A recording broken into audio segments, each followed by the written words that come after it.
Oh, hi, artist friends. Mr. Hopkins, aka the bearded art teacher here today. This is Houdini. This is Mr. Stripes. This is Pete the Cat, you know that. And there's Watermelon. And today, we're going to work on some drawing. All right, so today we're going to work on drawing with perspective and shadows, but we're going to be really simple. We're going to do ribbons. All right, so ribbons, to start, I usually just have students think about ribbons they've seen before, how they go from thick to thin in lines, and how sometimes they overlap. All right, so the easiest way to start a ribbon is to think of about maybe one of those big bows on top of Minnie Mouse's head. All right, so I'm just going to draw some of the major parts to that bow. All right, and that's showing up fairly well. I'm using a 2H drawing pencil. It's a hard pencil that I get some quick sketch lines, and if I mess up, I've always got my eraser handy, and I can come in and clean up or lighten whatever I need to lighten. All right, so these aren't necessarily symmetrical, meaning if I cut it down the middle, this side's bigger than this one. But that's okay. You know, sometimes we think everything needs to be perfect, and if they're not matching on the same sides, then it won't look like a bowl. Well, it looks like a bow, and so we're just going to keep going. But in order to tie a bow, you have to have some ribbons. So I'm going to start with a ribbon that kind of starts wandering around. All right, and then I might make it end up here like that. So all I've done is draw a line. You can see that whole line.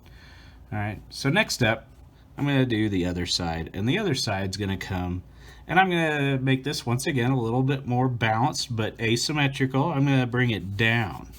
Okay, so I'm bringing this ribbon down, maybe a couple of big, let's call those roller coaster hills. All right, so I'll gotta move the camera just a little bit, and you can see that. All right, so all we've drawn is lines, and those are too thin. That bow is way too big.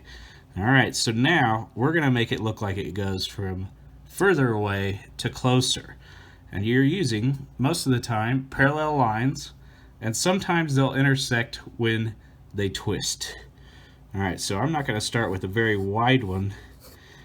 All right, but it's gonna twist up here, and it's gonna get a lot closer, which means that I'm going to make my lines a lot thicker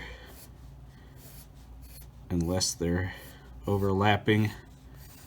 All right, and kind of twisting around. So you see how they intersect at these different points, but what I'm trying to show is that it's twisting around. All right, once again, made some lines I'm not happy with. Well, that's okay. I drew light enough. I can just simply erase them. All right, so let's just make it look like one big line there. All right, maybe see a little bit of the top. All right, so that's the one that's coming out closer to you. All right, but the one up top, I think it probably should go further away from you. All right, but we're going to start about the same size there, fairly parallel. All right, it's going to come out just a little bit further, but then it's going to wrap back in, and sometimes there's a very strong, structurally straight up and down vertical line, and I'm not making a very good vertical line. It's kind of fuzzy, but that's okay. All right, and then switching it to a lot thinner. Once again, a vertical line there.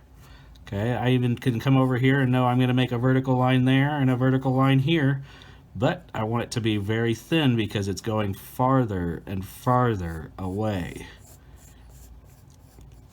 Okay, and there's just a tiny bit of a fray up here. Maybe we can draw it like that. Let's fray this one down here if you can see it. All right, so that's how you can start to draw ribbons. The perspective and the way that they get thinner and thicker thinner, and thicker are going to make it to where it has some overlapping effect. Thanks for joining me on the initial drawing. So part one was really just dealing with some perspective and having thick and thin lines. Now we're going to switch to some shading or color. I'll let you decide on how you want to go forth, but you can do it with colored pencils or regular drawing pencils, or even regular small pencils. All right, so this is kind of our second step of this drawing, and it's going to take a little bit longer, so I might end up time-lapsing this so you can see kind of how the techniques work out. The main thing that I start with is the red, and then I might go into the pink or the bright lilac, and then go with the midtones last. Sometimes I tell students that it's easier to go with light first because you can't really get too much of it on the paper before you're like, oh no, that's supposed to be not so light, or lighter than that. So I might retract my statement. I'm going to start with the bright lilac. And when I'm drawing, which you can draw differently, that's perfectly fine. You can experiment, take some chances.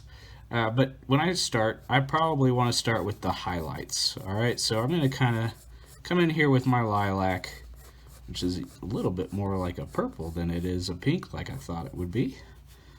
And that happens because of light refraction. All right, so it also doesn't help that I'm working on gray paper as opposed to white. That usually absorbs a little bit more light, and you have to work a little bit harder for things to get lighter. All right, so going in where I might see shadows to begin with. All right, going around some of my outlines, using different pressure.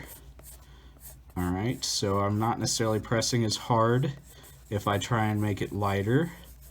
And you can see I'm mostly using curved markings. I kind of want to be as consistently as possible with my markings so that the more I put down, the more uniform and consistent they look. Consistency is key when trying to draw realistically. Alright, so you can kind of start to see how that first layer of color is going down.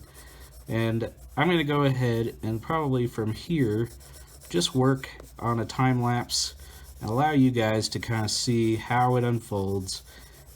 Hopefully I can find some nice royalty-free music to play for you guys while you enjoy the markings.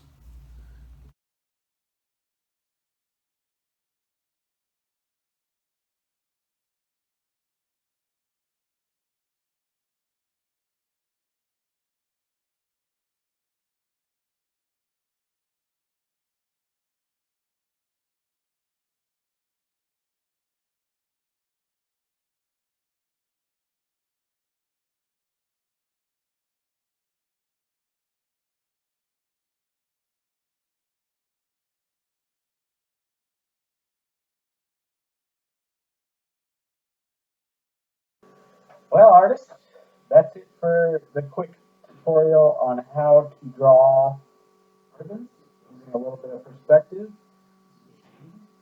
I know watermelon and stripes are going to try it later, maybe, and I'll post those results if I get a calling for it. If somebody says, let's do it, let's see what they can do. But first, you try it. And it doesn't have to be a ribbon like that. It can be a snake, a dragon, if that's more your style. If not, think about it and show me what you got. Bye.